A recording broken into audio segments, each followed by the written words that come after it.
So we enable same-day delivery for D2C brands and e-commerce businesses across India. We're currently present across 11 cities, all your major Delhi, Mumbai, Pune, Bangalore, Hyderabad, Calcutta, a bunch of other mini markets and state capitals. Our model is fairly simple. We store the products at our dark stores, typically one or two dark stores per city, and we connect with your online shop, pull in orders for the relevant pin codes we service in the SKUs we store. And for all orders that we receive before a certain threshold, be it about 3 p.m. in the afternoon, we pick, pack, dispatch, and deliver those orders to the users on the very same day, enabling speed and delight. In terms of the tangible metrics that we look at improving RTO rates, abandoned carts, web conversions on the website, and of course, overall customer delight in the NPS score. So that's pretty much what we offer our customers. Got it. So that makes sense. But as a brand, what are the other choices that I have? How am I, if I'm a brand, then how am I doing it today? Am I am I compromising somewhere, or it's just that you are doing it, and earlier I could have been doing it for someone else, and now you are coming and I have an option. So fair. So pre-Zippee, you as a brand would ideally be using two pieces. The first one being a warehousing ecosystem, the likes of Emisa, Prozo, Shiprocket Fulfillment, etc., etc. And for your last mile needs, you'd be using either a courier partner or maybe a courier aggregator like a Shiprocket, Picker, etc., etc. Right? Um, while there is nothing wrong with this ecosystem, and it's a fairly mature ecosystem that's grown over the last 10 to 15 years as e-commerce and overall e-commerce consumption grew in the last 2010 era onwards. But things have become faster.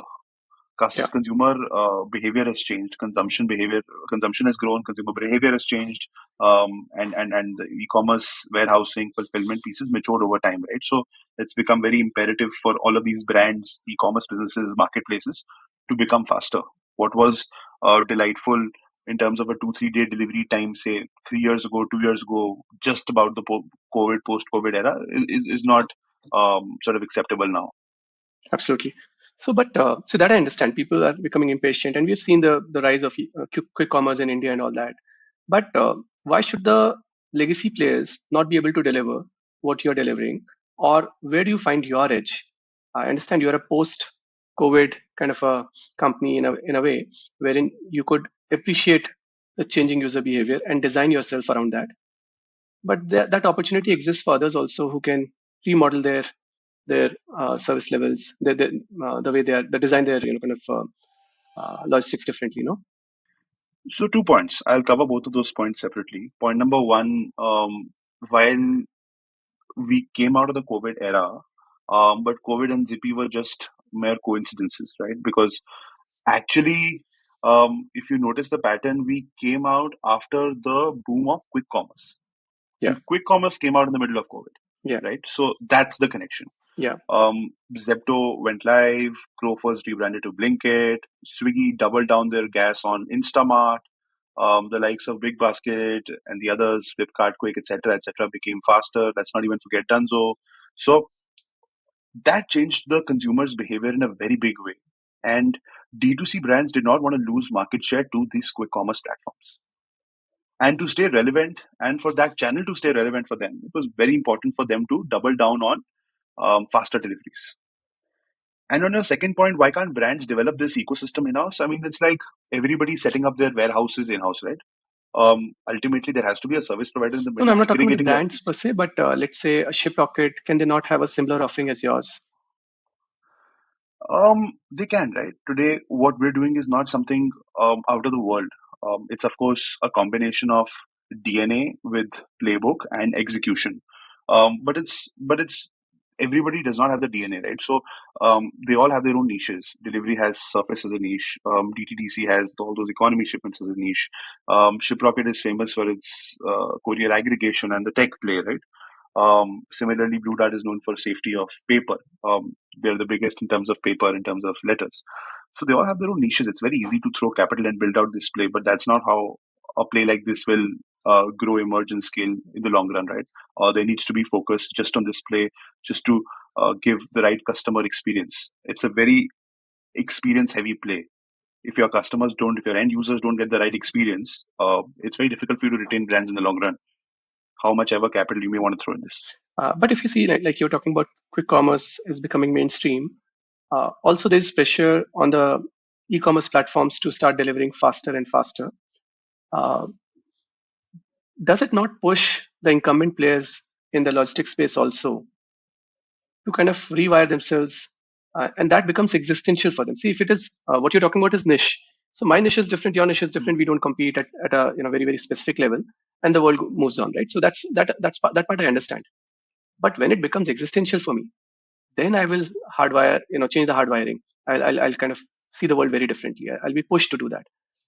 So in that sense, do you see that sense of urgency, or there's some change you are seeing in the incumbents once the whole same day delivery and quick commerce, the 20-minute delivery is becoming a norm? Look, Amit, at that scale, when you're churning out and delivering 10 to 15 lakh shipments a day, when you have thousands of sorting centers, not dark stores, across hundreds of cities, it's very difficult to evolve from that play with running revenue and running demand into a play where you're now telling customers to start storing um, inventory at your dark stores. Um, what we're doing is not what a logistics arm is doing. We're actually stitching both logistics as well as warehousing for certain Yeah, categories within certain cities as of. yeah. So it's not something that a logistics arm can overnight change or a warehousing arm can overnight change. Of course, everybody can throw money and solve this problem, right? But it's just that it's two different ecosystems coming together in a play like Zippee. So I understand that, but if you see the real innovation here is around dark stores. Uh, the last mile delivery has been commoditized and is now available as a plug and play. So I can understand that folks who are more focused on last mile delivery may have to kind of completely think around dark stores, and that is something, picking, packing, storing, all those things probably they have not done in their lives, and that's a new muscle to be built. But there would be certain companies which are coming from storage or warehousing side, and they may be kind of better equipped because now delivery is available as a plug and play. I don't know, maybe Holy Soul and few others. Do you see them kind of moving and into this category vis-a-vis the last mile delivery providers? I haven't seen any of those players of late get into this space. Two, three reasons, right? While you say that last mile is a commodity, but the commoditized last mile is not successful. You, as a direct e-commerce enabler, having a direct touch point with the end user, need to own the last mile piece and modify and tweak it to your use case. The commoditized versions available in the market will not do the job and will eventually and you'll eventually witness that in the SLA So give me an example of that. percentages at Where it scale. is not one size fit all. You're a company who provides riders to my dark store, right? You're going and hiring riders for Zippy, for Zepto, for Blinkit, for Instamart. Your pitch to riders is almost the same, but their scope is very different. At a Zepto, they do a 2 kilometer radius. At a Zippy, they do a 25 kilometer radius. At a Zepto, they deliver 50 shipments a day, maybe 35, 40 shipments a day. At a Zippy, they deliver about 15 to 18 shipments a day. Zepto, maybe an average order weight would be about 700, 800 grams. Zippy would be about 2.5 kgs. Things are very Hmm. different, right? So aggregators in the middle dealing with multiple use cases will have sort of a standardized pitch to the end employees they're hiring or the gig service providers they're hiring. That disconnect may sound very little, but has a huge impact on serviceability after the player being onboarded. Got it. And that not only results in SLA, it also results in retention. You Yeah, can see absolutely. the metrics going for a toss in Yeah, retention as well, absolutely. right? And retention in this business is a big opportunity So you're for talking us. about retention If I of hire 20 yeah, okay, riders, of got it. riders, of Yeah, delivery fleet, particularly we're talking about last mile got right it, now. got it. So why I'm getting into all this is because the way I see this is there are certain things which are playing out. One is we already spoke about it, that quick commerce is coming in a big way, and more categories are getting subsumed into it, and it is now becoming a small city phenomena also, tier two also. We are seeing all that happening, and it has its own economics working, which is pushing the bigger e-commerce platforms also to start thinking about it. There was a stock that Flipkart was looking to acquire Zepto. It didn't go through, but but they are now coming into it on their own or whatever. So everyone is now realizing that 3-4 day delivery that was how e-commerce was performing, at least in certain cities, is not working out, and customer has moved on. So everyone else has to kind of move in that direction. So that is one big trend we are seeing, that for certain categories we want deliveries in less than an hour, and for certain categories we need deliveries in less than a day or the same day as you are offering. The other phenomena we are seeing is the rise of DTC brands. Earlier, it used to be like it was a crowded space always, but they were not breakout successes. Now we have a lot of big players coming in. Some companies have really got to 100 crores in a much shorter run, and we see more and more of these companies breaking out. So these are two big patterns to my mind, and somewhere you are sitting around them.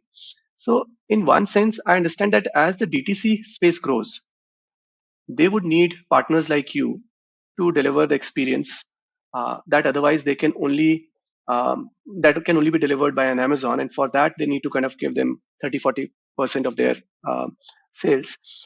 So that they don't want, and they want to have some of their orders coming directly from their own websites. And when it comes from their own websites, they want similar experience for the users as an Amazon is providing, and that's where you come in.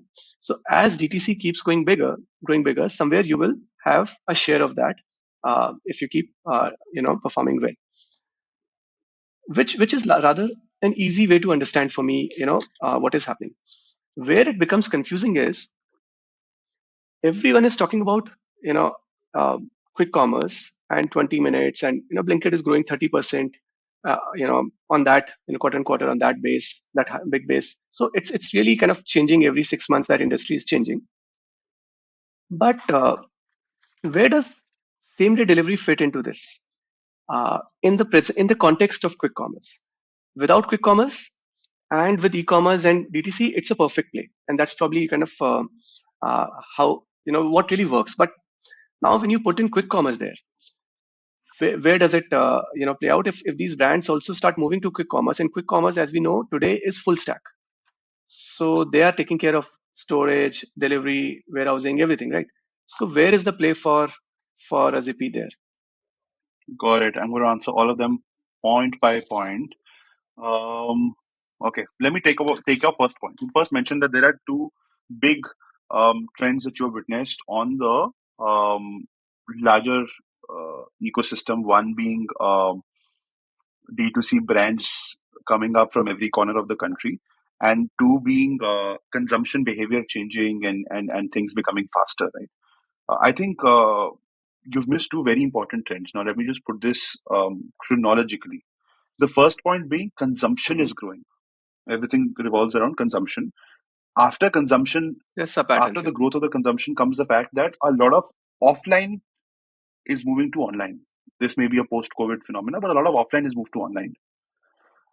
After online, if you look at within the online ecosystem, quick commerce has changed the consumption pattern of a lot of those users. And a parallel trend being that D2C brands is a very low barrier to entry business, and it is coming up from every household today, in every city, in the smallest of cities today. Right? And we sit on that data because we get calls from the remotest of cities who want STD services from us, at least in the top 10 cities. Right? So if you look at all of these four factors, Zippy has a large enough play for it to enable Amazon like, Prime like, and Zepto like experiences for a lot of these D2C brands across X number of cities in the next 2 to 3 years.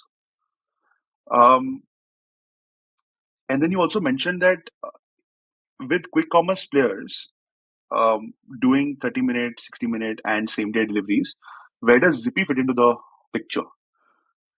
It's very clear, right? E-commerce and quick commerce are good at what they do in terms of discoverability and visibility, but that comes at a very high cost of A, commissions, and B, not knowing who the customer is on the other side, whether Amit's placed the order or Madhav's placed the order, right? Not owning the customer journey. While they may be fast, that's helping in changing the consumption behavior.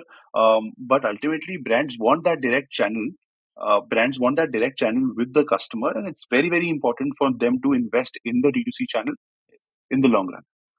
And while D2C may only be a very small part of their uh, revenue today, their top line today, but I can see a lot of these brands, at least 80-90% of these brands, having a clear focus and dedicated teams working on growing the D2C piece. So there's one more thing, kind of in the last 12 months, if I see, the focus is now more on same day delivery as opposed to the hyperlocal enablement, which is where my question was also coming from, because on you can enable quick commerce kind of dark stores also for certain brands, like for ice cream brands you have done. Why is this shift towards SSD over hyperlocal enablement? Why should I'm not saying there is no place for SSD, that I understand. Overall consumption is increasing, so the SSD piece itself will keep growing. But what's just dig a deeper into hyperlocal enablement? Why is that not as much of a factor for you for your growth? When we grew from 0 to 40 odd lakhs in hyperlocal, we figured out two very important trends, um, observations, not even trends, um, that we saw as a big business risk, not from 0 to 1 or 1 to 10, but from 10 to 100, from the 10 to 100 journey. Point number one being that the type of categories that we could look at in the hyperlocal segment where we weren't supposed to deliver were desserts, ice creams, and beverages. That market, just in terms of the number of brands that existed, was fairly limited. And the second observation was that for those brands, food commerce platforms was the biggest risk because they couldn't deliver directly by the nature of the product. And in terms of food commerce platforms, if, as I always mentioned, right, in the cloud kitchen ecosystem, if more than 50% of your cost center is a figure of percentage, the business will never make money. And the reason for that is simple. In a high service business, if you're delivering a very low double digit gross margin, you don't have a gross margin to sort of fuel your central expenses, your R&D, your headquarter team, etc., etc. Those businesses will never make money.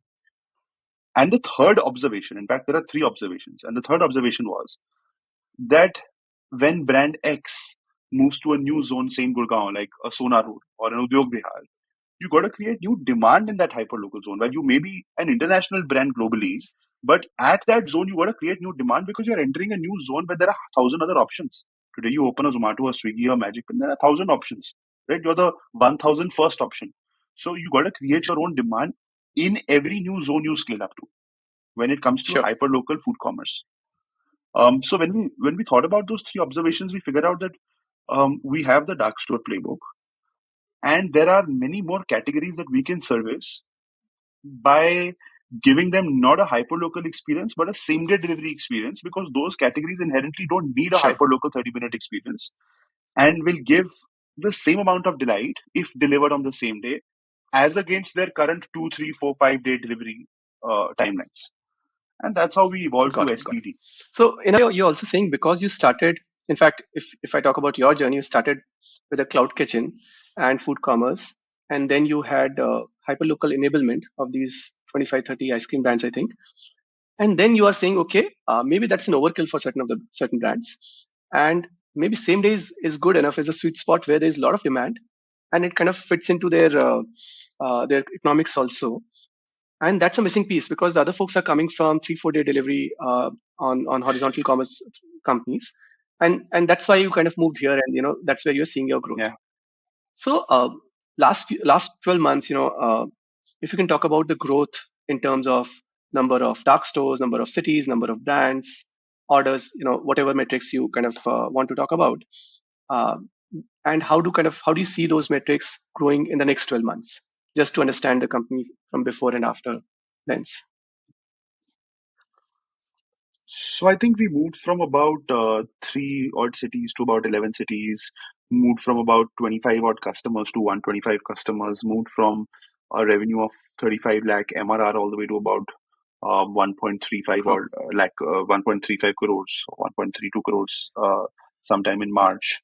Um, and In terms of team, also we grew because just by virtue of cities, and we built out our technology platform from scratch, which includes the Blaze platform, which includes the prepaid wallet. It includes all the WhatsApp flows. We moved everything from SMS to WhatsApp. Worked on our RTO rates by automating a lot of COD verification. Churned out a lot of slow moving brands on the shelves. Brought high quality brands. So last year has been um, nothing but a roller coaster ride for us, and a very positive one. This year, we plan to 3.5x the metrics, whether it's cities, moving to about a total of 30 cities by the end of this year. Um, and revenue MRR will 3.5x by the end of this year from what it is in April 2024. While the good part is the team size is now going to 3.5x because we're already ready with our entire top level leadership as well as the corporate team, and are ready to scale up to about 3.5x with the same team, leaving aside 4-5 people Got it. being added. And just to understand this a little bit better, what is happening in this? Like we have seen a lot of companies like yours grow alongside their clients. Like as Swiggy grew, Shadowfax also grew with them, uh, and Shiprocket also kind of grew along with their customers. Delivery grew along with their customers. Some of those players got acquired by, we don't talk about them anymore because they got acquired by their horizontal clients. They don't exist independently today. So in your case, while the number of brands have been added, a lot more brands have been added, a lot more dark stores have been added, it seems like you are pulling your growth yourself. It doesn't look like that the growth is also coming from the growth of the brands. Now that brand was X, that brand is now 3X in scale. And that is not leading to kind of a second order growth driver for you, or am I reading it wrong? It's right and wrong, and I'll tell you why. Right in the sense that very early days for us, so we're also acquiring each and every brand that comes our way to figure out what categories, what stages to look at going forward, and sort of perfecting that playbook. Wrong in the sense that for you to see if the LTV of these customers and the billing of all of these customers is growing, we need to look at longer cycles, right? The cycles are too short right now. Brands don't grow in a couple of quarters; they take 2-3 years to also grow from visibly from like an X to a 10x, right? So we haven't seen those cycles. We're in the first cycle, so to say. But early signs of the cycle show us that a lot of brands have grown on the platform by a good double-digit percentage from when they started. Um, so be it, and these are all the enterprise ones I'm talking about. So that gives us confidence that the approach has to not only be a SME, MSME, early stage brand acquisition strategy, it also has to be coupled with a good enterprise acquisition strategy and a bunch of enterprise brands coupled with some early ones that we're sort of incubating by onboarding on the platform. Put together is going to be a win-win strategy to optimize the dark stores But let's say going forward. you acquired a brand 12 months ago. At that time, you were present in fewer cities. Now, without the brand itself growing, the fact that now you're present in many more cities and you have better SLAs, that itself should drive some more growth for you, right? Like every time you add a fulfillment center, the existing brands also kind of benefit Yeah, from that, and their sales start coming through that dark store, right? So, if is there a way you can break it down for us that okay, correct. this is my growth. This part is driven by my expansion into more stores. This much is driven by my same stores being able to now deliver more for whatever reasons, maybe kind of some optimizations. And this is coming from new brands that I've acquired, or broadly just to get a sense of where the growth is coming from and how can we anticipate this in the next 12 months. Mhm. So I'd put it as 20-40-40. 20% of the growth that came in the last year for Zippy as a whole came in from same store growth. When I say same store growth, I mean the same brands scaling within the same stores and the same stores scaling from what they were, right? 40% came from brands expanding to newer cities. A lot of brands, and it's not only us moving to newer cities. When you acquire any brand, they will typically only move one city to you as a testing ground first to see. They don't want to move all eggs in a new basket all of a sudden, right? They'll launch one Delhi with us, see if okay, Delhi SLA is making sense, if he's committing and delivering what it committed, and then they'll move a Bombay, then a Bangalore, and then they'll go to newer cities, right? That's typically how the life cycle of onboarding and expansion happens at Zippy. So 40% growth came from there, and then 40% of course came from new brand acquisition. and that came in the second half because um, the last two quarters, OND and JFM, which is Q3 and Q4, are always very strong for us in terms of Got it. acquisitions. So, see, somewhere you mentioned that the whole consumption is growing and that is leading to a lot of growth.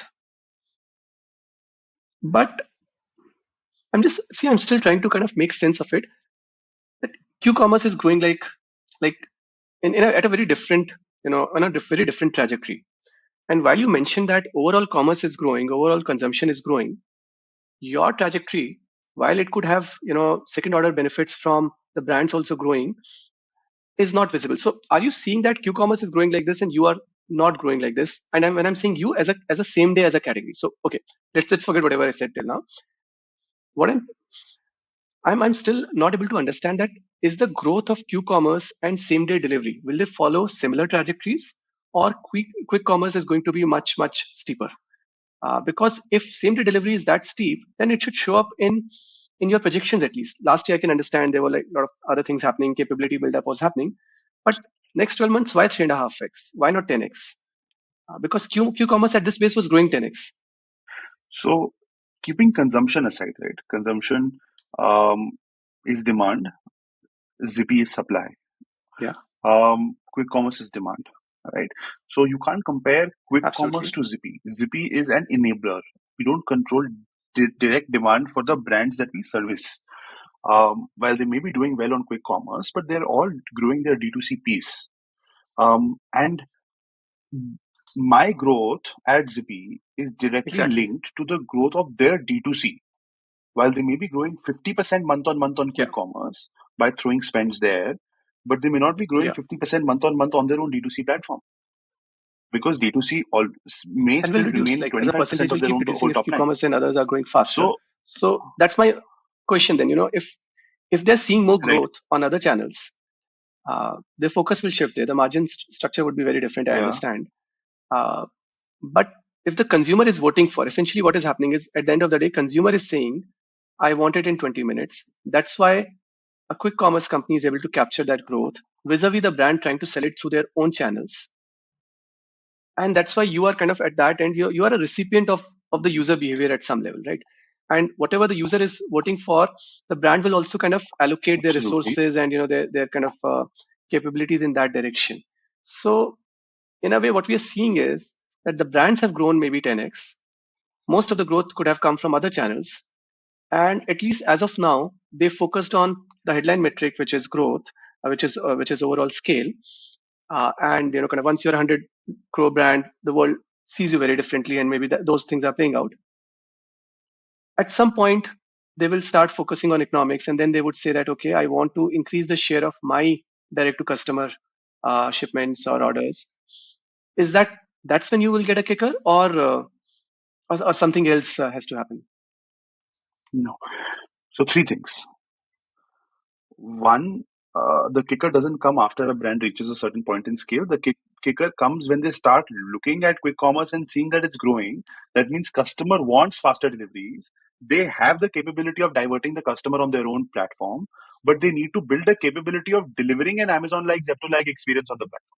So it's not sequential. It's almost parallel. Point number two, um, you've heard of at least 20 ice cream brands, or 20 beverage brands, or 20 snacking brands. Very few. How many do you see on quick commerce Absolutely. platforms? They have a limited shelf The space way, both in the dark yeah, the store wait periods, as there. well Yeah, as on the platform.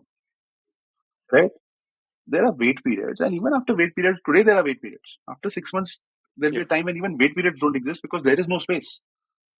If a platform has to set up 45 dark stores in the city, dark stores were 2,000, 1,500 SFT. Now they've become 3,000, 3,500 SFT. They're not going to become 50,000 square feet dark stores. They're not going to become 10,000 square feet dark stores.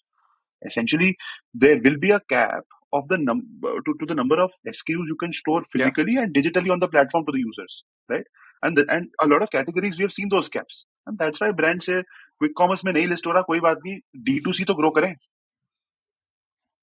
right? After all, for a brand to scale in India, adopting an omni-channel approach is super Yeah. important, right? Quick commerce is one piece in that. E-commerce is one piece in that. D2C is one piece in that. Offline GTMT is one piece.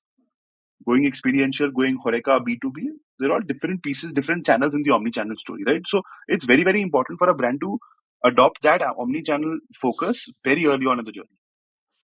And point number three, I'll just as I was finishing, I remembered another point to this question, that even if the quick commerce platform lists you, they list the top two SKUs.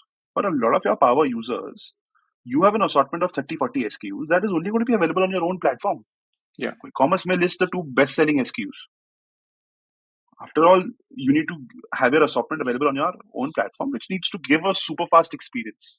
May not need a 30-minute Yeah. experience, So but needs a that's super fast so experience. all that should somewhere reflect in your growth, right? As the brands start focusing on their own channels, and as they start seeing players like you enabling them to deliver Prime like experience or Zepto like experience, they will shift their resources to that. So, are we saying that we are at a stage wherein that has not really happened? Maybe you are not present in all the cities. Maybe this whole they're still fighting for shelf space on Q-commerce dark stores, or a few other things could be holding them back. But at some point, there may be a lag, but eventually, once all the Q-commerce thing has been kind of all those SKUs are kind of placed there, all the brands which could find a place there are placed there. The rest of it has to be this is the next best option, and because it is the next best option, and maybe it is better in terms of economics, in terms of the size of the spread of the assortment that you can show, but it will still have a lag effect to the growth that we are seeing or the brands are seeing on quick commerce. Is that a fair way of reading it? I feel no. I feel we rewired our strategy 2 quarters ago, and then we saw a slight hockey stick kind of a graph in terms of our growth. We moved from 95 to 132 in 3 months, saw a good 30-35% quarter on quarter growth, right? One of the good quarters that we closed the year on. It was because the brand So mix you're saying the strategy brands which are was rewired, yeah, go ahead. focused less on the very, very emerging brands, started focusing more on the enterprise space who already carry demand. While cracking them might be a process, but once done, Got they it. divert existing demand and existing order volumes to the Zippee engine Makes sense. as soon as pin codes are diverted to us, right? So um, that's Got it. that sort That of makes sense. enables That makes sense. faster growth So in for a way, rather us than as a waiting for brand. the brands to grow and then push part of that growth to you, saying if you already have growth, I have a solution which is superior to the ones that you Yeah, already have. Uh, what do you see the contribution of own channel for brands? absolutely. Uh, maybe in certain categories where you are heavy on, would it be 5-10%, or do you see that growing to like a sizable number? I've seen anywhere from 1% to 100%. The portfolio is, and I'll give you examples. Let's look at a brand like Jimmy's Cocktails. GT/MT offline is very big for them. Distribution is a big play for them. D2C is very small for them. I'd assume early single digits. But then there are certain brands which are like 80, 90, maybe even 100% D2C. They just don't do anything else. They just don't focus on any other channel. D2C is huge for them. Two Brother Organic Farms, crazy D2C. Frido, again, while they're also big on e-commerce, but D2C is huge for them. I'd assume more than 50% of the top lines today. I don't sit on Obviously. their entire revenue data, so I can't give you an assurance on the accuracy of the percentages. But I also see the kind of But volumes that somewhere I they're chart. also struggling because the They're CAC huge. is bothersome, right? They're struggling to make that CAC work, which is coming from these Meta and kind of Google performance marketing kind of things. So probably inability to allocate marketing dollars to build demand is what is also coming in the way, right? This was the flavor and the notion in the 2022 and H1 2023 era. The second half of 2023, brands again came to a realization that irrespective, you're going to throw marketing dollars, whether it's on the quick commerce platforms as clicks or it's Brand on your power. D2C as Meta. You rather invest on the Meta side of things because while your CACs are high, your CAC to LTV ratio can at least be measured. Yeah. It being high or low is a secondary metric. It can at least be measured that you spent 250 rupees acquiring a user. Did he come back after? Did he make 3 purchases in the first 1 year? What was that CAC to LTV? In quick commerce platforms, your CAC to LTV is the number of POs you get. There's no science and maths to whether customers are coming back. Is there customer love, or it's just that more and more users Got are it. discovering Fair and enough. doing first purchases, right? There's no science and maths to it. Got it. So, you talked There's about no Jimmy verifiable Cocktail, you science talked and maths about to it as Fredo of and now. all. Who are your core customers? Who is your ICP where it really kind of works out beautifully for them? And how do you grow that segment? Mhm. I don't have a very big Pareto in the portfolio today. While of course there is a Pareto, but it's not a very skewed Pareto. Um, we have Cadbury's from the Mondelez ecosystem; they're doing well for us. Haagen-Dazs from the General Mills ecosystem is one of our good customers. Clinically, it's a skincare derma care platform. It's a marketplace. We do a couple of cities for So in them. terms of categories, maybe, Haldiram's is also Madhav, like, something we is it enable like a across certain cities. price point when it starts making sense for them to have same day Beyond this, delivery? Is it a certain margin structure? Is it a certain frequency or the nature of the category that makes them go for this kind of an option? an ideal customer or a brand is a brand who would have an average order value of upwards of $500, who would have a key focus on D2C, how much ever small the current percentage and contribution may be to the top lines, would have a compact enough product that could be stored at dark stores, um, and um, yeah, and would have at least two, four, five Yeah, orders per day per city. That's the lowest we go. I mean, that's no volumes, right? But we like to invest in relationships with these brands very early on in their journeys. Of course, we see those journeys growing from 5 orders per day all the way to 500 orders per day. We've seen those journeys. So we have absolutely no hesitation got it. in And joining hands very early how in are that their journey. economics?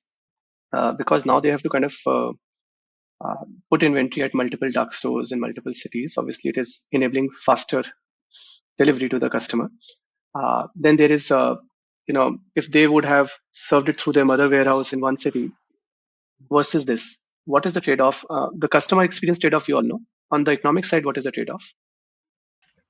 While I don't have access to their direct gross margins at a category level, as a matter of fact, I know that my net revenue is essentially today approximately 10% of the net GMV that I Right.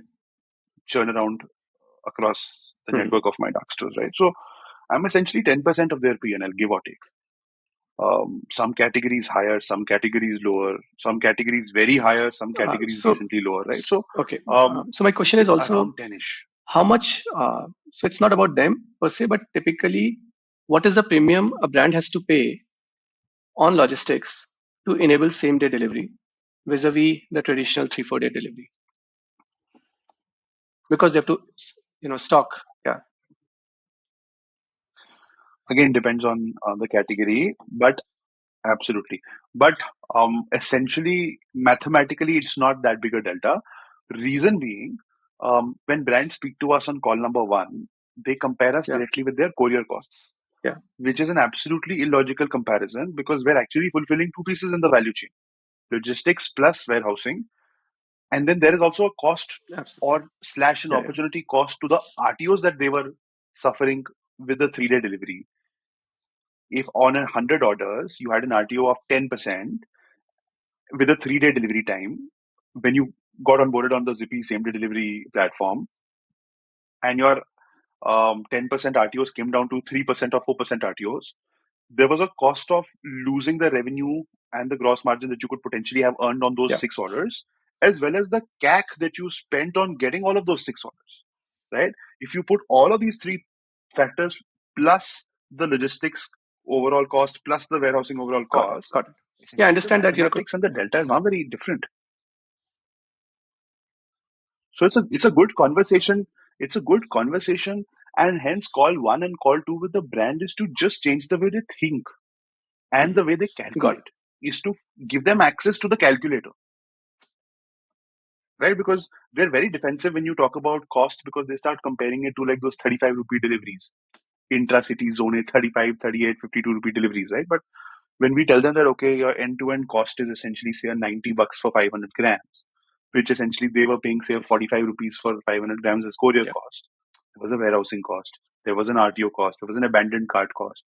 Conversions increasing added to it, right? So a lot of factors, and then once we Got it. explain Got it. them the And your calculator that we economics, use, it's fairly easy to build your a margin. dark store economics, how long does it take for a store to break even? And at once it is matured and got to a scale, how much margins do you expect from a store? Time to break even period has gone down from 12 months to 9 months to 6 months to I think now about 4.5 odd months, because every new city and dark store we launch, we move and offer the dark stores to our existing portfolio of brands. Hence, getting the first set of and first batch of Sure. orders and demand into the dark store is fairly easier than it was back in the day when we were launching 1, 2, 3 up till 11.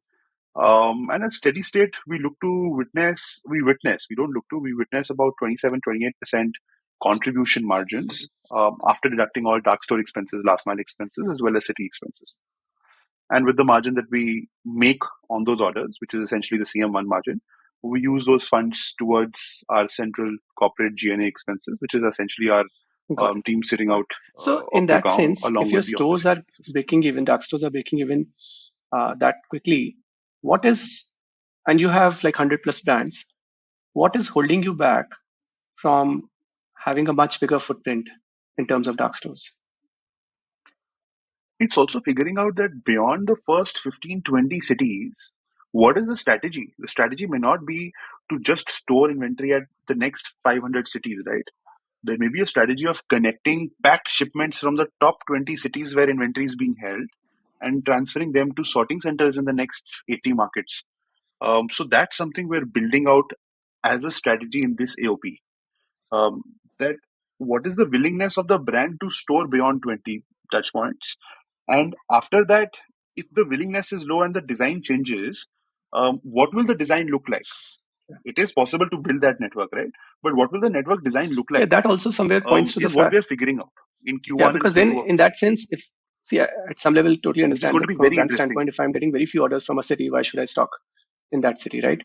So in that sense, you have to go with bigger brands who already have Why would some you demand, hold and inventory? the smaller Yeah. ones can be restricted to fewer cities.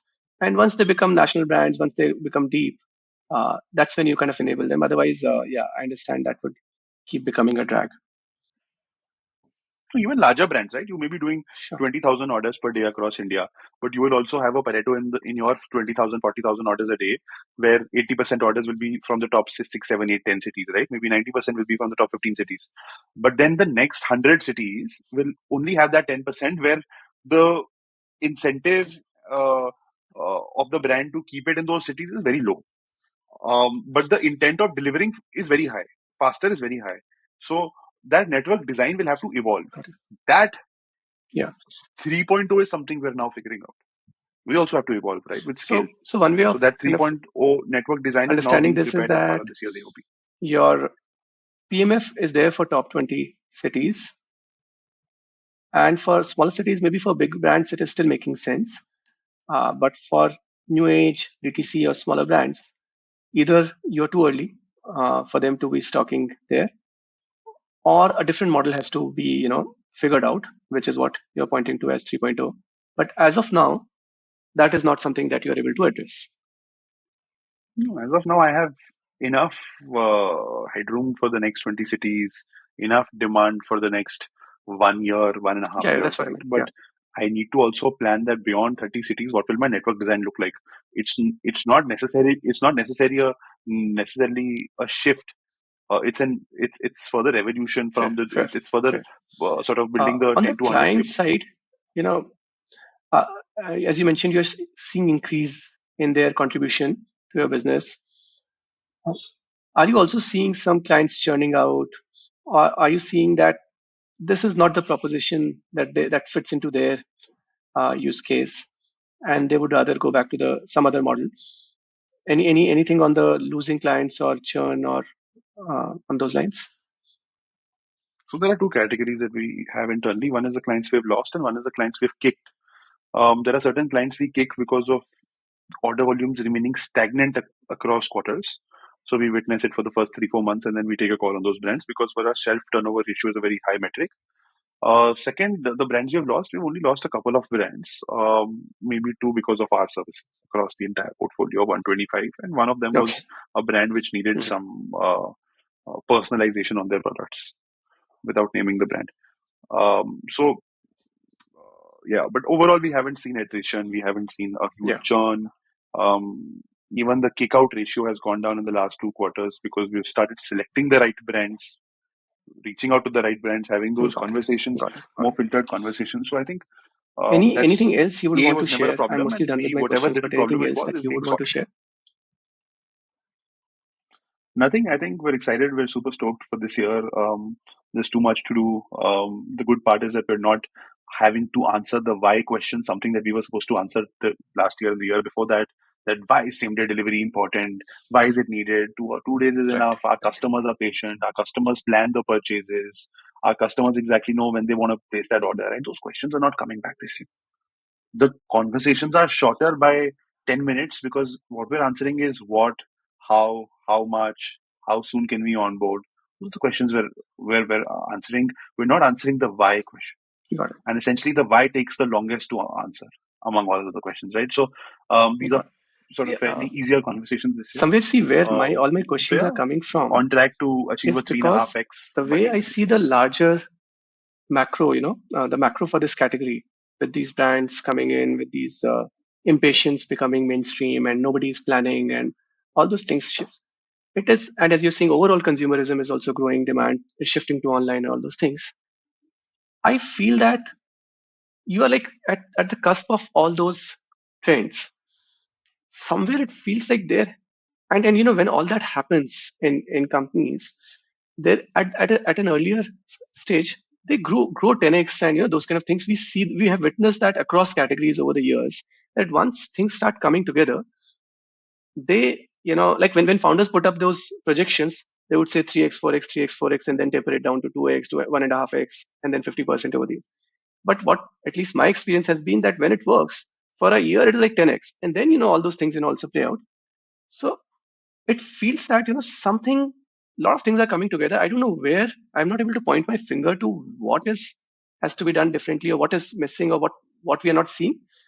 But there has to be a 10x year very early on, and at 5 years down the line, it is impossible to have 10x year, because then the scale is very different. But 3.5x seems like you know is not doing justice to the overall things that are playing out. I'll tell you. So if you look at the top six Korea players in India, four of them were made in the last 15 years. Now, if you look at the shadow faxes, the deliveries, at the current scale of what they're operating, it took them 10, 15 years. It's not a play of the last 2 years. And if you go into the nitty gritties and the graph of the last 10 P&Ls, you'll not see a 10x in year. You would see a stable growth year on year. You may see a down year as well, maybe in 5 years. Because while consumption and Flipkart and Amazon may have grown at that pace, but when it further the consumption goes down to enablers, it gets divided, right? I'm taking care of a certain piece of the growth. There are other enablers taking care of tier twos, Sure. tier threes. Their own warehousing players are also divided into two pieces where they hold the mainstream inventory. So I mean, enablement gets divided as as the brand grows from 0 to 100 CR, 100 to 500 CR. They also don't want to put all their eggs in one basket. And as a strategy, very rightly, that enablement gets divided. So their brand Fair growth, enough. the Fair angle enough. of their That graph makes and the angle sense. of our graph are never So at parallel. this stable growth that you're talking While about, they're in the same in a couple direction, of but years, you should they be enjoy 100 different crores there angles. a year. But I also get your point that kind of at the end of the day, uh, you're not controlling your own growth. Eventually, brands have to kind of um, get those kind of customers, and brand could be happy with a certain growth rate, but it could be coming from certain other channel. Even if it is coming from their own channel, then they can decide to kind of pass on that growth to you or not. Maybe you are not even present in that city, and so bunch of other things. But as you keep improving your offering, as you keep improving your SLAs, and your kind of footprint, all that will start your share, your wallet share will keep going up, and somewhere it should start reflecting. It may not be a step up, but constant year on year, you should start seeing those growths. What is important is that it is working for 100 plus brands, and if it is working for 100 plus brands, it should definitely work for few hundred, if not thousands of brands. And then as your share in their business increase, you will be a beneficiary of that growth. Yeah, got it. Sounds good, Madhav. Thank you so much for your time, and have a good stay in New York, and look forward the next coming year of 3x, Absolutely. 3.5x growth.